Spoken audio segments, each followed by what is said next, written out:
Hi, welcome. This is continuing the reading of Walking a Rainbow, written by me, Michael Shearer, which is about walking the Camino de Santiago with my son, Kez, who was 9 at the time. We are up to chapter 25, which is called Leon. The following day we took a rest day. I slept late and woke to a dormitory empty except for Kez. There was a small table in the corner of the room beneath a window streaming sun. After coffee, I sat by it to write. About mid-morning, Kez stirred. I furnished him with his Mars bar and returned to my work. After a while, he chatted through chunks of masticated chocolates and stuff. "What are you doing, Dad?" "Writing my diary." Trying to put him off and get on with it. "What are you writing?" About Oedipus." "What's that?" "It's an ancient Greek name. It means swollen foot." It was obvious that he wasn't going to shut up. I turned to him. "Would you like to hear the riddle of Oedipus?" "Okay." The Sphinx asked this riddle of Oedipus.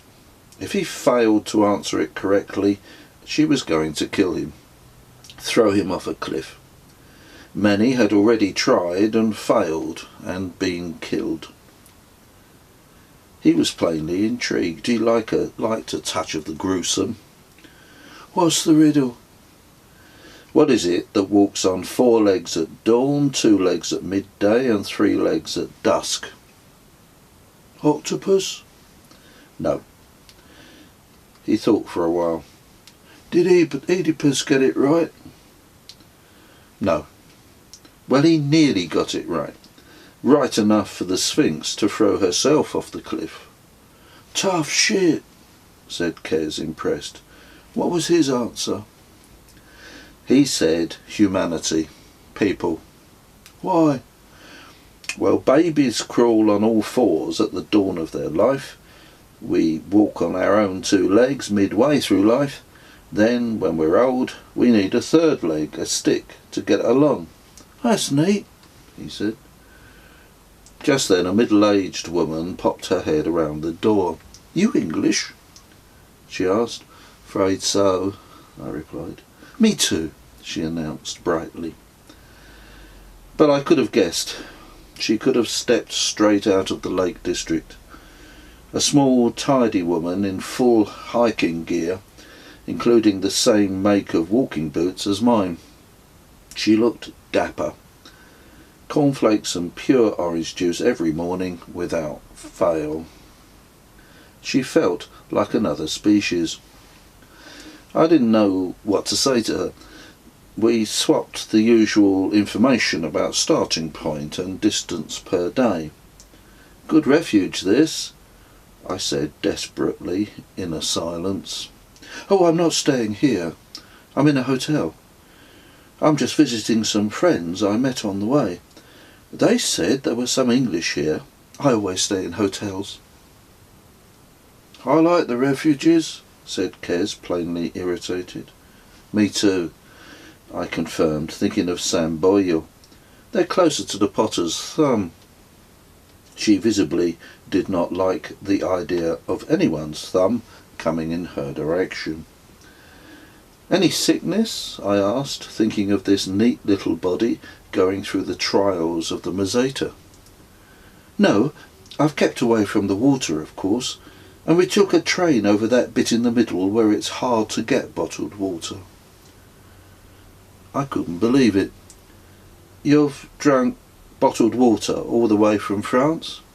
"Yes, of course. Well, must be off. Lost to see in Leon. Good luck," she said cheerily, and was gone. Kez and I looked at each other. "She'll walk all the way and miss everything," said Kez. "Everything that matters." You have to rough it, give the place a chance to get to you. Washing is unhealthy. I wouldn't go as far as that. What are we doing today? Asked Kez. Seeing the sights, collecting letters. Letters first, he stated firmly. OK, I'll find Claudio and ask him to give us a hand. I remembered the trouble I'd had getting our letters in Burgos. A native speaker would ease the problem. I found him in another room, also writing in his diary. Hi, Claudio. I'm just going for letters. Do you think you could come and give us a hand? No, he said curtly. I won't do that.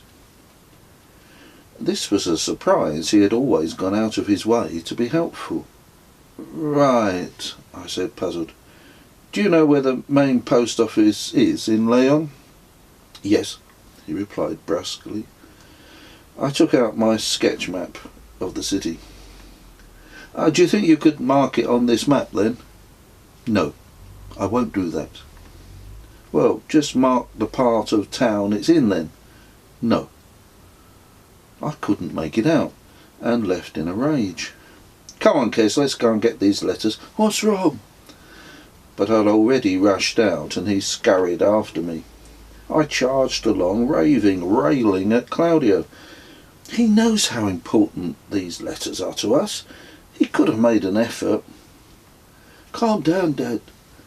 But I didn't. I hardly heard him, I was so annoyed. I went on, words and motion with one cause, walking as a function of my anger, not looking where I was going, up here, down there, fuming all the while. We had walked quite a way by the time the passion had burnt itself out. I sat down on a bench at the edge of a public park. Well, I suppose we'd better start looking for this damn post office. What's the Spanish for post office? Kez asked. Correos. Is that it over there? It was. With my mind blanked out with fury, I'd walked straight there. Finding Kez, finding the post office, something was happening to my intuition. We collected our letters with no trouble. The sights of Leon got forgotten in the luxury of sitting about, reading letters, resting. I was laying on my bed, a real bed, the last before Santiago, according to Claudio, completing my notes on Oedipus, when I glanced up to see Kez inspecting his boxer shorts, holding them up before his face as if his fingers were pegs. A handsome garment, white, with numerous depictions of rampant, bilious green tortoises in the act of mating. Suddenly and sharply he crumpled the shorts and threw them in his own face. Then he did it again. Kez? Yes, Dad? He replied, continuing to throw his underwear in his face. I hate to intrude on a man's private habits, but if you wouldn't mind, I'd quite like to know what you're doing. Practicing. Practicing. It's all in the preparation, you said. Practicing for what, exactly? All those girls throwing knickers at me when I'm a rock star. Oh, I see. Well, keep up the good work, Kez. I will, Dad, said a muffled voice beneath a pair of lurid boxer shorts. We never did get to see the sights. Monuments got forgotten. They hung in the air of the refuge like the threat of an onerous, unnecessary work. Weren't we in Leon? And didn't Leon have a wonderful cathedral and all sorts of other delights which must be seen? They were here, and so were we. They ought to be witnessed. We didn't bother. I'll see the cathedral when I have need of it. The letters were very welcome. My mother told me the time of my birth, which I conveyed to Claudio for my horoscope. My wife said she was wearing one of my shirts as a nightdress for company. Sweet. It was a joy to get letters, contact with the old world, but I'd crossed some inner Atlantic, so the mundane life they talked about compared oddly with the vivid presence of the Camino. Here there be dragons. Learning family news was like visiting a moribund museum full of relics taken out of the stream of life, pedantically labelled and isolated in glass cases. Was this trivia really part of my life? It read like someone else's history. There was something musty about them. At home, I had lost that direct knowledge of just how strange the world is, how weird it is to look at a tree, be conscious, have a thought, a feeling. In Spain, slowly, imperceptibly, we had become as casual as cats and sharp as panthers. I had taken up my bed and walked. I packed away my letters, wondering what I could say in reply. Kes had left his diary open on his bed. It contained just one item for Leon. It said, "Dad and his big nose." By the next morning, we were quite eager to be on our way. We felt competent. We were doing it. 300 miles down, 200 to go. The bustle of the town clattered on around us, alien as a gannet colony. We walked through the crowds, no part of this city, a little proud, into the western suburbs, and imperceptibly out of Leon and into Virgen del Camino, a village swallowed by the town. We took a break at a homemade bar which lay back from the road. Everything about it was handmade, as if by adult children, as a hideaway. It was built of irregular stone blocks, with two blank, glassless windows like blackboards. The seats outside were tree stumps or fat logs.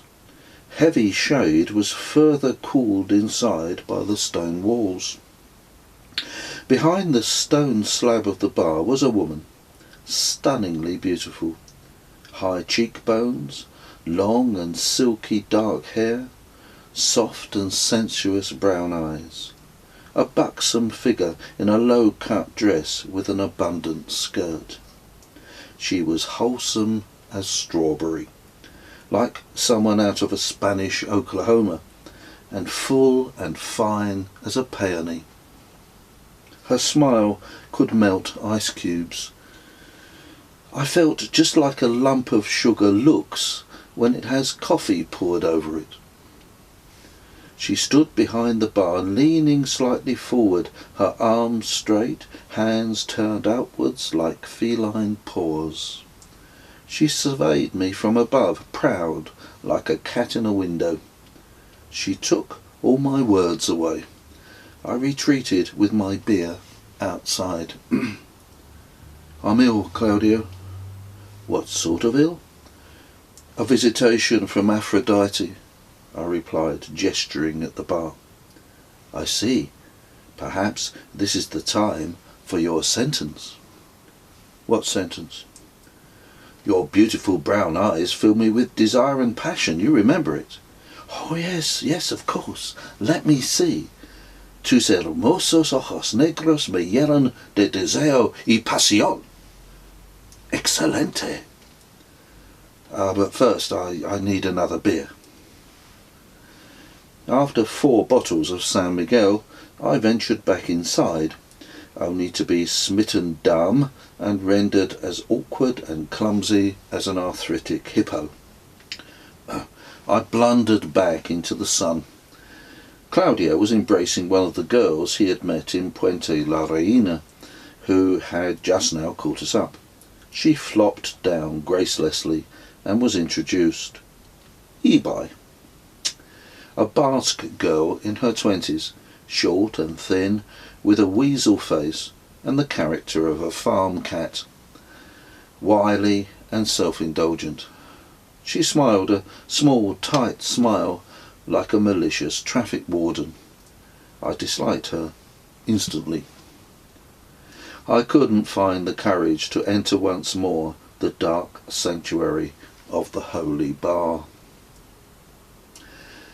We joined the traffic, plodded on down the busy N120, then crossed a cloverleaf intersection with a motorway, cancelled into lower forms of life like badgers by the lethal inhuman terrain.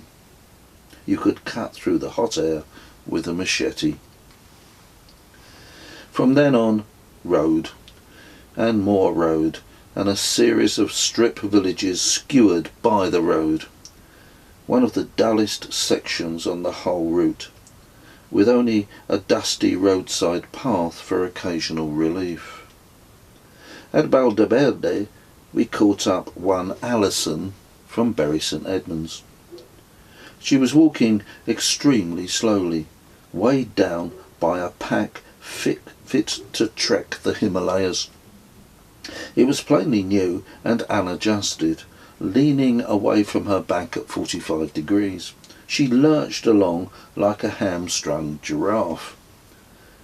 We sat on the patio of a bar elevated above the road, roaring with traffic, for a drink. "That's one hell of a pack you've got there," I said. I think I may have brought too much," she confessed.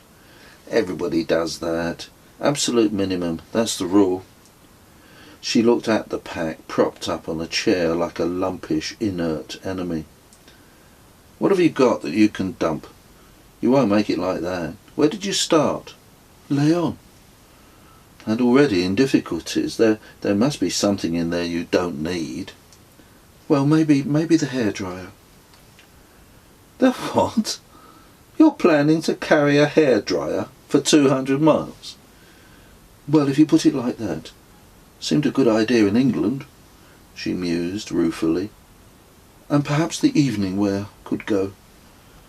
"Evening dresses, plural?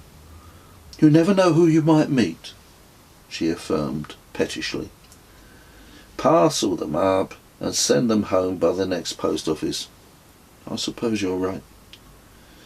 I fixed her rucksack, tightening the straps and pulling the bag closer to her back.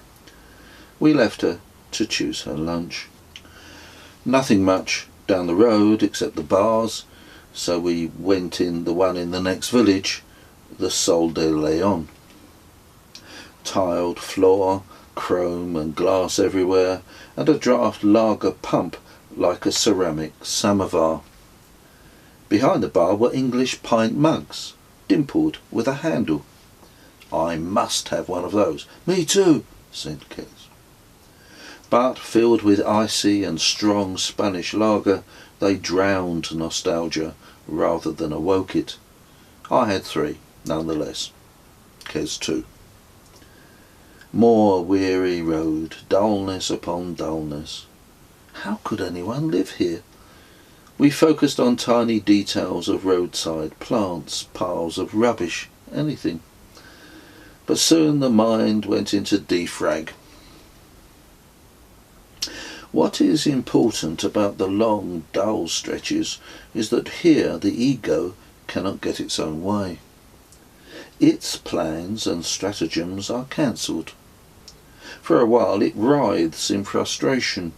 Then it replots the future to fit its purpose. Then it broods on the recent past, and then the distant past, and rewrites to suit. Eventually it gives up and lays it down to rest. Then, as nature seeps in and gets to work, the interesting inner revisions take place. Interfering rationality is stunned out of commission. The mind chunters away on its own business. Beer was expensive in the Bar Los Picos in San Martin, a one-moped village. On inquiry among the locals, Claudio discovered that mine host added 50% for strangers. Thereafter, only periodic drainage ditches and canals relieved the monotony. In them swirled and bubbled green liquid like sap.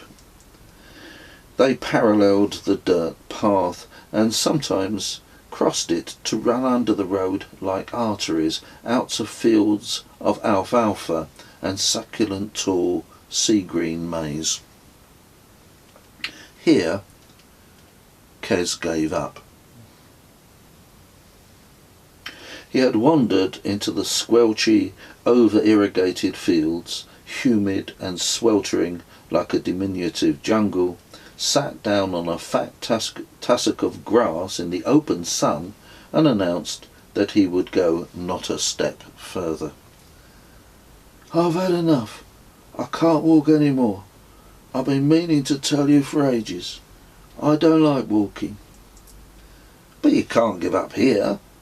We can talk about it in the next village." He sat coiled up in himself, sullen, silent and resistant, like some mollusk. "Come on, Kes. We're well over halfway. All those miles for nothing. Knowing you decided to fail will do you no good at all. It will have repercussions for years. Come on.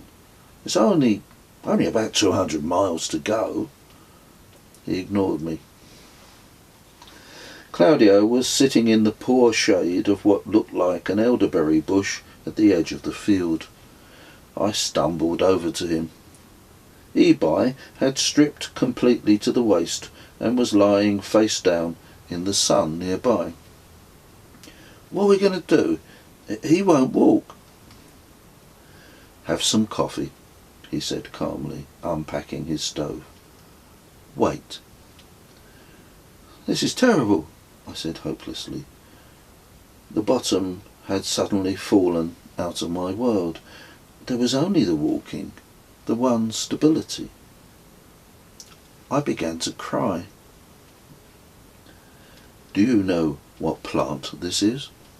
asked Claudio, pointing to something like a tall, overactive young cabbage with wrinkled spearhead leaves.